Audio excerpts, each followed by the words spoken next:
Hello and welcome to this edition of the Entrepreneurs Sushi Club podcast. I cannot wait for today.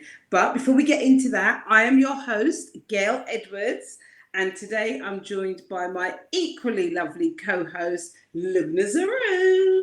Hello, hello, hello. Hey, Lubna. So, the Entrepreneurs Sushi Club podcast is a weekly podcast where we give you the insight into the personality of successful sushi adoring entrepreneurs because we want to show you that success is all about having fun in and with your business without all that hustle and grinding and slaying, all that stuff. It's all about the sushi. So, who have we got with us today? Do you know what? I know we say it every single time you hear this. Those of you who are regular listeners, you hear us say this every single time. And it's because it's true. We go to great efforts to make sure that we bring you the best of the best. And today is no exception. So today we've got with us Ange. And Ange went from being an international mergers and acquisitions lawyer, so big stuff, to now being a business intuition mentor. So you can imagine there's some stories in there. But along the way, she has published 2 books. She's written a lot more in English, which is not her native language, as you can probably tell from the way I pronounce her name, Ange de Lumiere. Anyhow, she helps ambitious female entrepreneurs who are suffering from imposter syndrome to really tap into that inner wisdom so they're able to build their confidence and create a business that lights them up from the inside. And she's on a real mission, let me tell you. She is on a mission to put intuition on the school curriculum from the moment they enter, from nursery and kindergarten right through all the way to PhD, but starting with business schools. So without further ado, I'm going to let Ange take. Gosh, I'm blushing. Look, I was already red and now I'm pink. So welcome on to the Entrepreneurs Sushi Club. Oh, thank you so much for having me. First, I want to say I've been listening to tons of episodes in my car when I go and do the grocery shop. And it lights me up. So thank you. And thank you also to your other co-host who's not here today. Yeah, the lovely because this is just such a delightful podcast. I feel really, really honored to be here. Oh, thank you. And we feel honored to have you with us as well, because I mean, we're going to get into the nitty gritty of your journey a bit later on, you know, when you tell us about how you went from a corporate acquisitions and mergers lawyer right through to how you have become now a business intuition mentor. But before we get into all of that, you know, there's only one question here on the Entrepreneur Sushi Club, because it's all about the sushi. So I need to know, before we even get going, I need to know, which one is it? What's your favourite? Right. What's your favourite sushi? I've actually thought about this for weeks. Really? Weeks. Because I was like, what am I going to say? I need to say the right answer, right? And so I've been thinking, and you know what? My favorite sushi, I looked at the menu before I joined. Is the very simple. Dedication. I know. It's the very simple, a slice of fresh salmon on the sushi and the rice. That's it. That's my favorite one. Right, so that's nigiri. It's never disappointed me because it's simple, it's predictable, and it just hits the spot. Right? So is that like you then, Ange? Exactly. And I want to say, because I knew you were going to ask me the question after, I also love the ginger, but not the wasabi. So I'm sorry, because I've been thinking all along, I need to stand up for what I stand for. Absolutely. You know? I'm not going to lie, wasabi is not my scene. So as you know, Ange, I'm all about people standing up in their own hallelujah. That's my thing. So if it's about the ginger for you, then you own it, sweetheart. And there's nothing wrong with that at all. As you know, I'm just all about the wasabi, you know, because I love a little bit of zing. So how did this? I'm willing to try though. But what I want to say, because there's as you know, there's a personality thing here. And from working with intuition and the invisible world generally, I started by working with angels.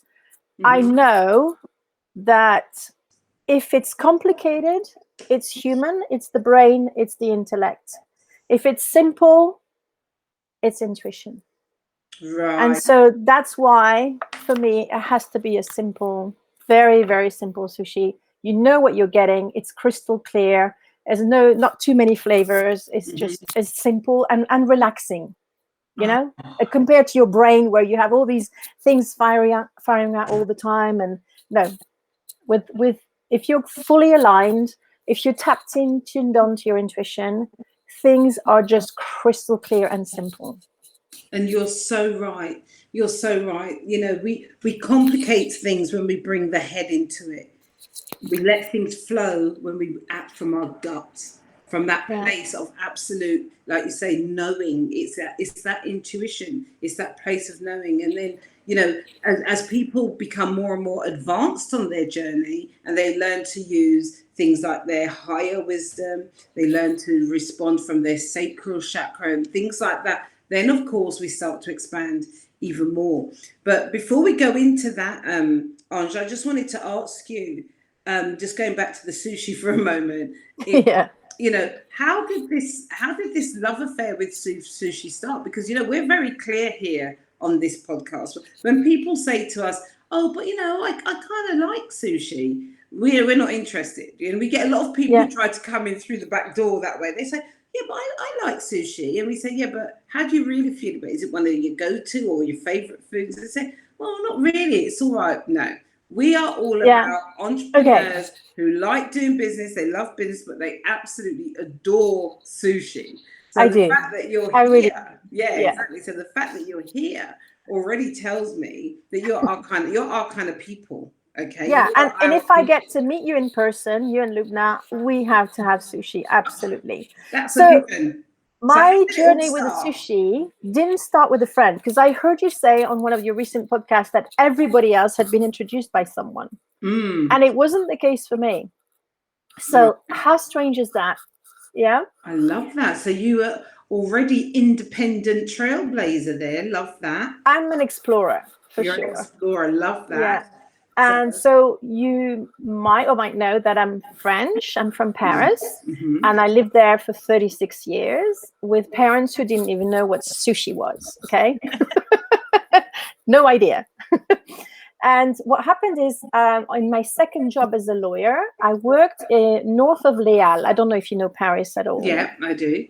And in Les Halles, it's just wonderful. All these different kind of foods and everything. And as French people do, on our lunch break, you go to a restaurant. You don't just have a sandwich at your desk. That's uncivilized. That's you have to have a proper meal. Exactly. And so every lunch, I would go with some colleagues and would have some lunch. So there was a girl from the accounting department, a guy from the finance department, me from the legal department. If they were lucky, there would be some engineers. And one of our favorite places was a sushi place, actually. And I started off with sashimi at first. Oh, yes. On a nice bowl of rice and everything. And then I moved on. Then after that, you know, I discovered another one. And then when I came to London, because I loved visiting London back then, I had some of my best friends in London. And so then it just, grew and grew and grew. And I need to say this, even though, you know, it's not a criticism on my husband, but he doesn't like sushi at all. He can't even think of the idea of eating raw fish. He's typically British. And so I know. Well, you know, I do have this belief, though, you know, Ange, that we don't have to be the same to be together. Yeah. So, you know, True. If that works, then good. So that means I can catch up with girlfriends and have sushi with them. In peace. And no, whenever you need some time on your own, just tell him you're going for sushi. Great excuse, by the way. Yeah. So that's my story with sushi. Yeah. Oh, lovely. And I've been to Japan, by the way, for business when I was a lawyer. Yeah. I didn't have sushi there though. I had teppanyaki, which was a lot of fun. It's so fun. Oh wow. It's still on my bucket list to go to Japan, to be fair. Mine too. Well, it was on business, so I'm not gonna lie. You don't see that much. You see airports and taxis and meeting rooms, but I still had a really good time, and I had a lot of fun. That meeting was we had a whole day of negotiation. I think it was with Mitsubishi, and they wouldn't talk to me to start with. That was so fun because I was a woman. I was a woman in an all-men team. That was like 30 years ago. But cool. yeah. Things are interesting in Japan sometimes. I'm not saying everybody's like that. I think they've evolved, but but the question on my mind, and it's one of the things that was in the description with this video, is how does a lawyer turn into a business intuition mentor? Yeah, that's a very good question. I've just written my memoir because it's such a story. It's such a journey. And yeah, I've finished the second draft of my memoir. My son has just designed the cover with my help. He's very creative, and I love it to bits. And do you want to know the title? Yes. It's called The Reluctant Business Akashic Reader. The Reluctant Business Akashic. And that's going to be fun.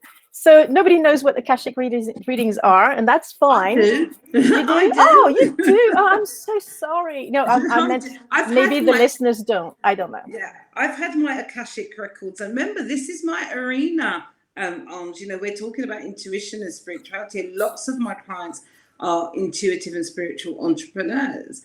Okay. And one of which actually is also an Akashic record healer, who you may know. Okay. I think we've spoken about Marina, you know, and, you know, it's something that I would encourage anybody, if you've not yet had your business Akashic records done, then I would definitely encourage you to. We're going to be publishing Ange's details in the show notes here, so you can contact her.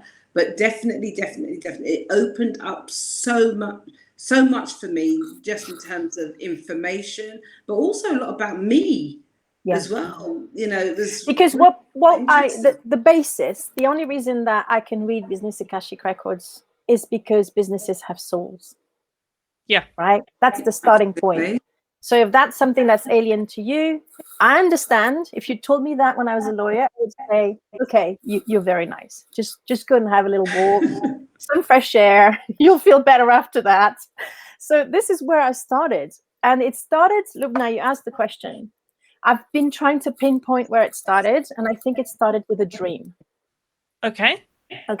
That's where my I don't want to spoil the memoir though, but in the first scene in my memoir, I'm revising my law exams and I'm in tears because I revise PI claims where little kids have been killed in car accidents, and lawyers and insurance people are arguing who's responsible.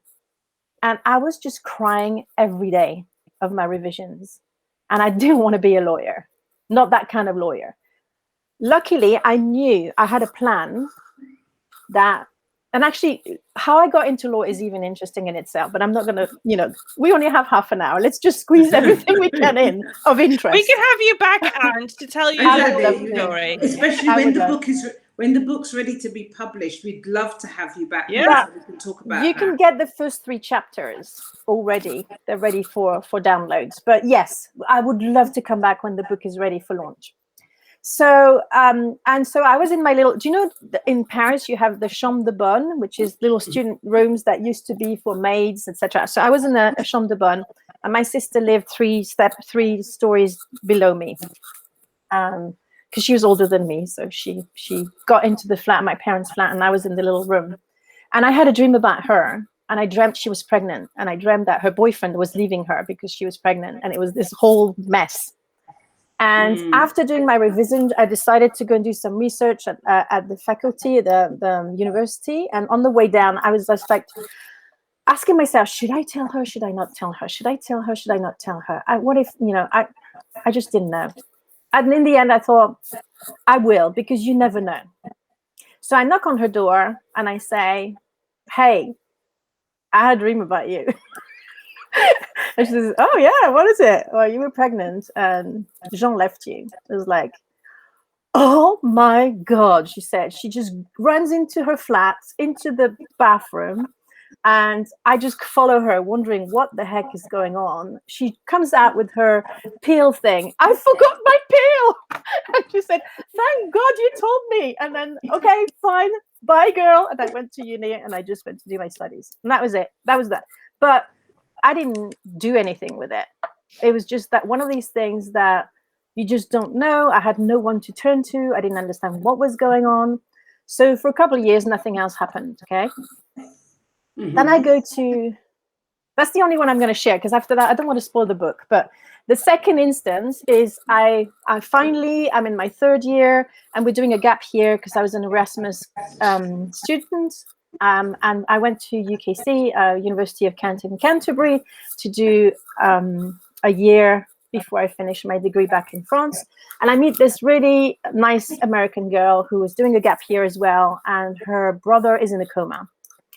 And she asked me if I can, like, we sympathized. We had like a big party for the international students before the UK students joined. And she says, you know, I could really do with some support to call my parents to see how my brother is. Would you like to come? Da, da, da, da. And I said, yeah, that's fine. I'll come. So this girl is obviously, you know, in distress because she's flew all the way from Boston to the UK for her gap year, but her brother's unwell. And the following night, her brother comes in my dream and say, tell my sister I'm going to be fine. Tell her I'm going to be fine. Just tell her. I'm like, shit, not again. I have to tell. Sorry. I don't know if it's a clean podcast.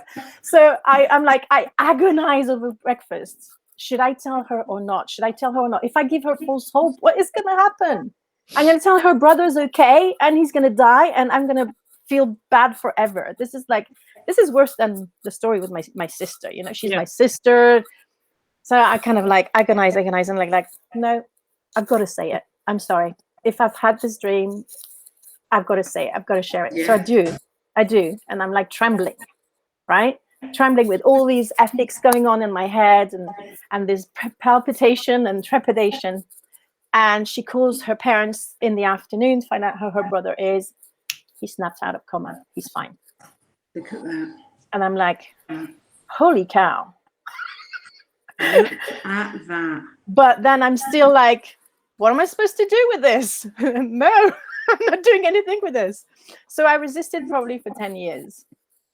I kept on having these little things. And every time it kind of moved the needle a little bit, but I had no one to talk to.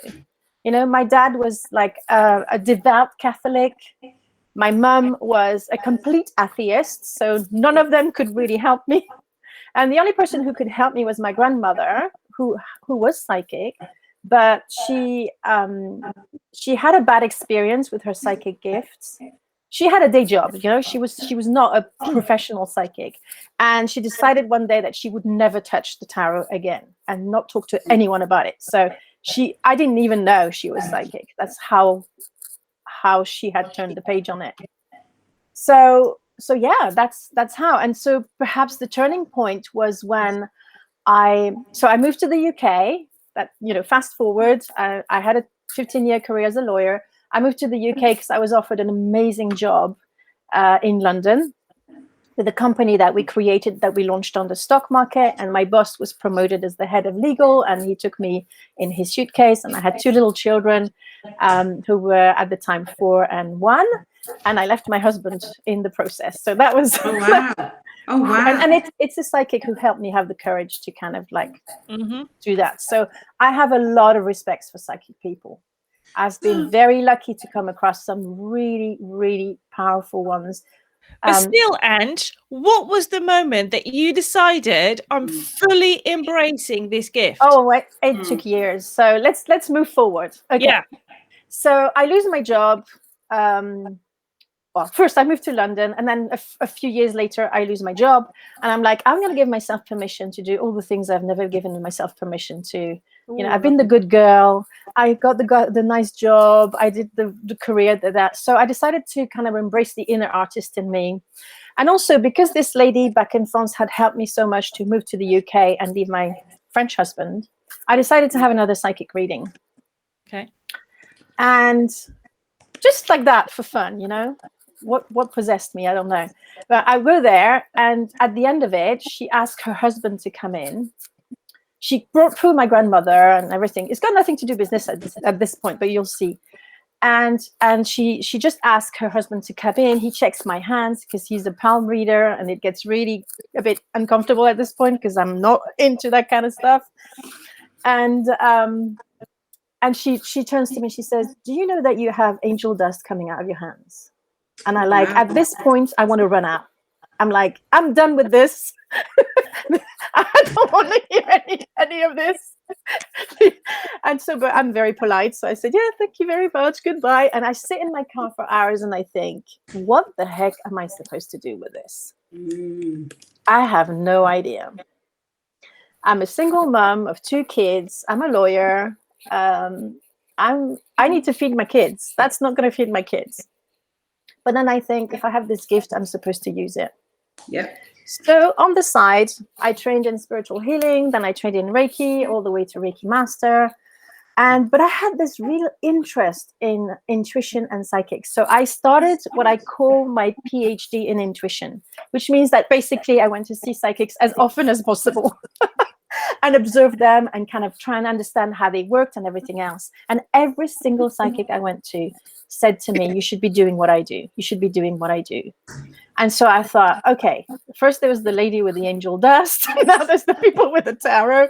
Okay, I'm going to train in tarot. What's the harm? Yeah. So I went for a weekend intensive.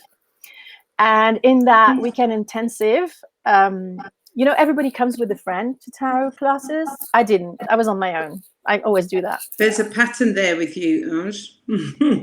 You'll tell me. I don't know. Anyway, because I was on my own, I was paired with the teacher. So I had to practice doing a tarot reading on her. And I was like, this is just my luck. But anyway, I did the reading and I saw her having another kid, pregnancy, all that sort of stuff. And she said, "You're brilliant." And I was like, I was trembling. And I was like, okay, so I guess if I have this gift, I have to use it. So that's what I did. And for years, I trained in clinical hypnotherapy, which was my main business at the time. And then on the side, I would do the tarot. But I didn't integrate the two. It took me years to come to the point where I fully embraced it. And that was 2018. Right. So it's quite a recent embracing, but of all of it. Yeah. I did. What you've done since then is pretty phenomenal. What you've done with it since then. Yeah. So what I realized when I did those tarot readings is that I got really frustrated with the people who came to me, even though I loved them to bits, because they wanted answers like I had the answers for them. And that made me super uncomfortable. Because I started, looking into the law of attraction, knowing that we create our reality. I was a clinical hypnotherapist. I knew how much our thoughts influenced our lives. And I knew that, any reading that I was doing at one point would only reflect what would happen if they continued to do what they were doing. And so I don't know how I came across a book on Akashic Records. Because I'm a long life learner. I love to read. I'm always reading. And I came across this book. And when I read it, I thought, that's what I'm doing. I'm actually doing business Akashic, at the time, Akashic Records reading. Because I always aim for the higher truth, something that is going to be helpful for everyone, not just the reader. I always refuse to, when some people come to you and say, has my husband cheated on me? I was like, I'm sorry, I can't do that. This is not me. Yeah, that's not. Yeah. And what was really funny as well is most people who came to me for readings needed healing as well. So I knew that it was like a holistic thing. And so I suppose at one point I embraced the fact I was doing Akashic Records reading. And then I decided, and this is the bit where I got serious about it. I put money on the table. I put £8,000 of training on the table to train with a lady who created her Psychic Business Academy. And she confirmed the fact that, business Akashic Records were my specialty, and we trained. And I wouldn't say I learned a lot of new things with her, but I built my confidence in myself because I suffer from such a big imposter syndrome that it doesn't fit in my room. in the room behind me. So I needed someone to kind of, because I don't consider myself psychic. I still don't. So I needed that training just to make me, realize, no, just because I can't see and I can't hear, like most people who teach intuition and psychic gifts do, I still have a talent. And what I realized, which excites me to no end, is that because I know, I can teach entrepreneurs, because that's the main way that they receive intuition. So I'm more in tune with entrepreneurs than most psychics out there, because I'm like them. I doubt it, because it's just something that and you don't know why you know it or where it came from. It's just there. It lands in you. You have this knowing, or you have this gut feeling. And so, yeah, I don't know if that answered your question, but that's what I love about your story, Ange, is that you've given us insight into how a journey can go from even something like a lawyer. I mean, I'm from the compliance sector. I've been an auditor, I've been an ITer, zeros and one, and I still remember the time when I said to people, I'm doing neurolinguistics programming, and they were like, "Are you mad? Yes. How can you go to a training like that?" Being an ITer, someone who thinks in zeros and ones, and what I love about your story is that we get the signs from the universe, whether you believe it or not, whether you want to adapt to it. But there are some things that happen that you cannot explain. Absolutely. Some things that you cannot give an explanation to, even in the language of zeros and ones, something that we've all experienced, and maybe science hasn't caught up on it yet. So if you're someone who really values science, then know that science is always behind on some of the things that happen. And there is a vast reach of experience-based of these things. And I think that that's good, because the purpose of our podcast is to show insight into these stories and to show the insight into the personality of sushi adoring entrepreneurs. So I love that story. It does bring me to one of our most important questions of the podcast, which is, if your personality, which we've gotten a little bit of an insight into, were a sushi, what would the ingredients be?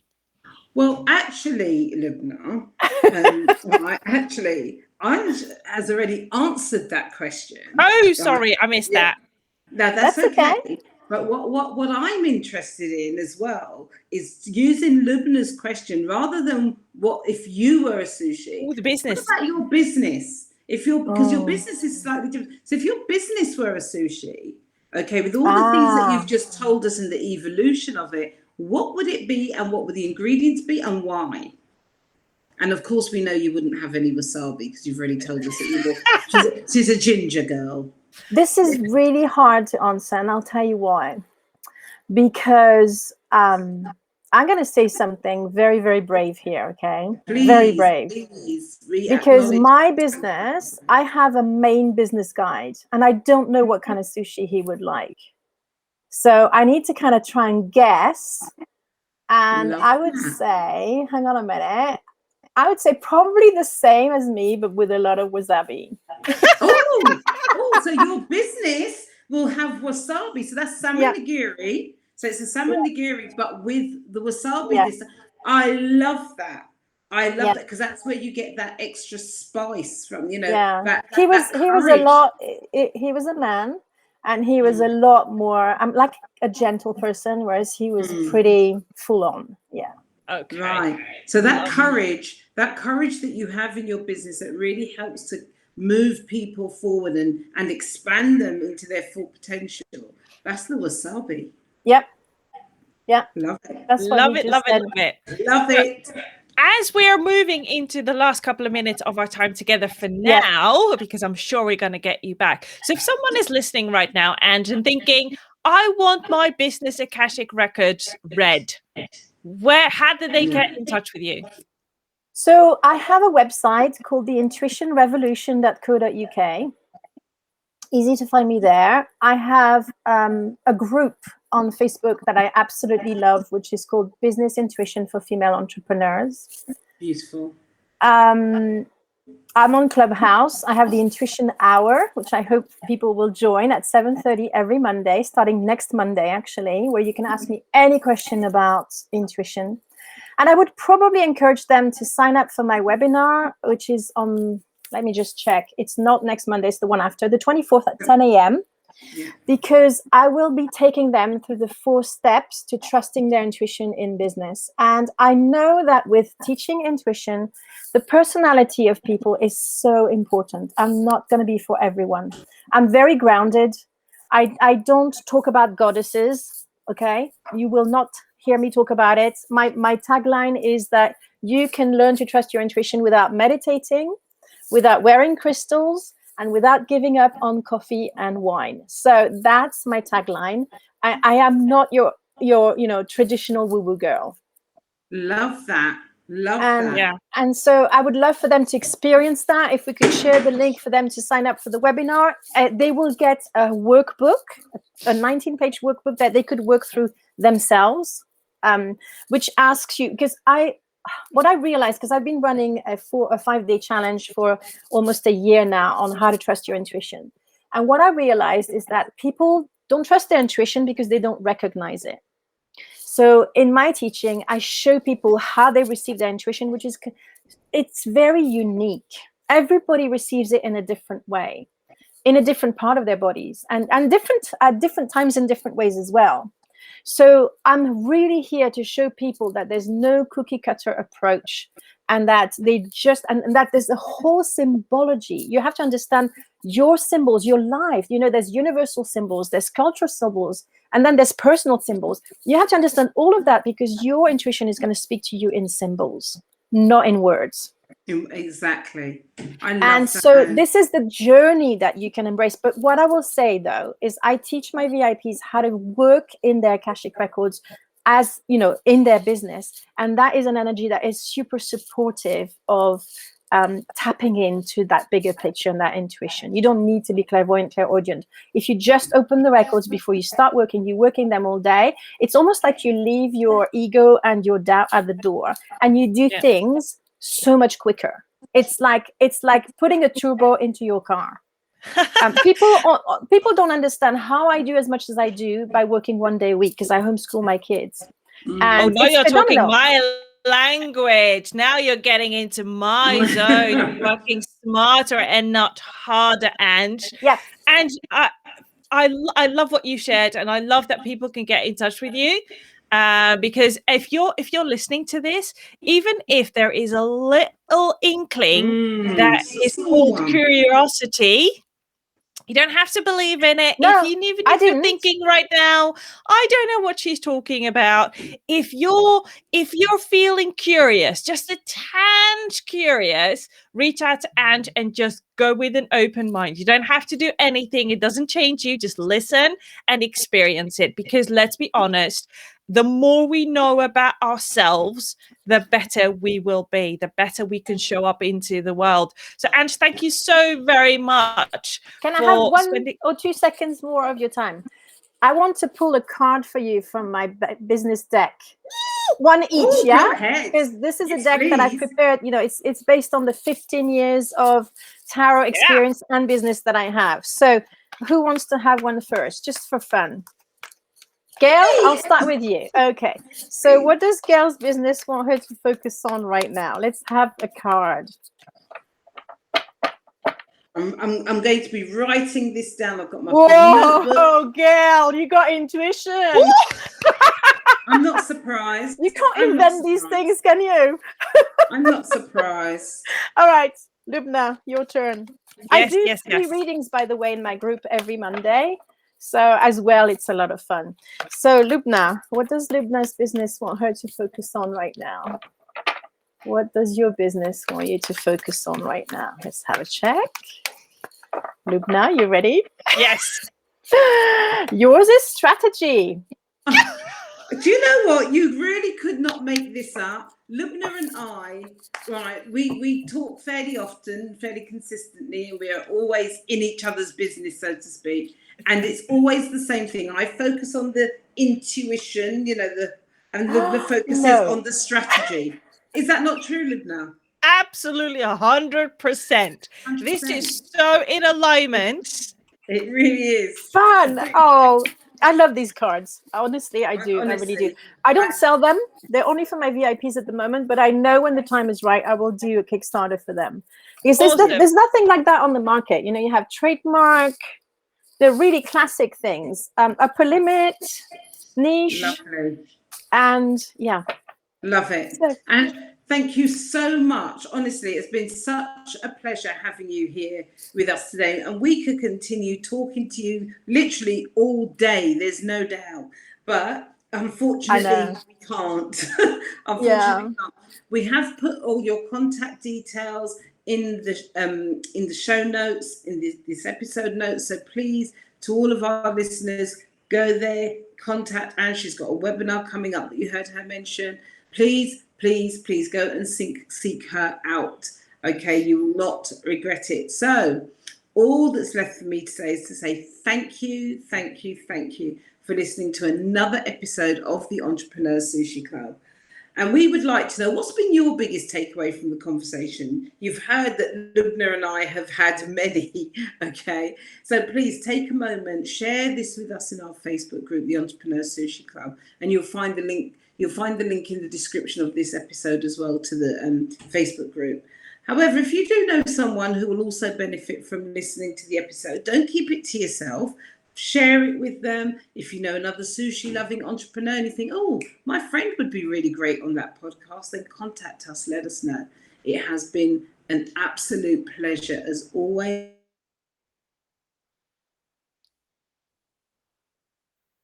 And that's it from us for now. Thank you so much for having me. It's Have been a lovely an absolute day. pleasure, and thank you for being with us. Have fun. See you on the next one. Bye. Bye.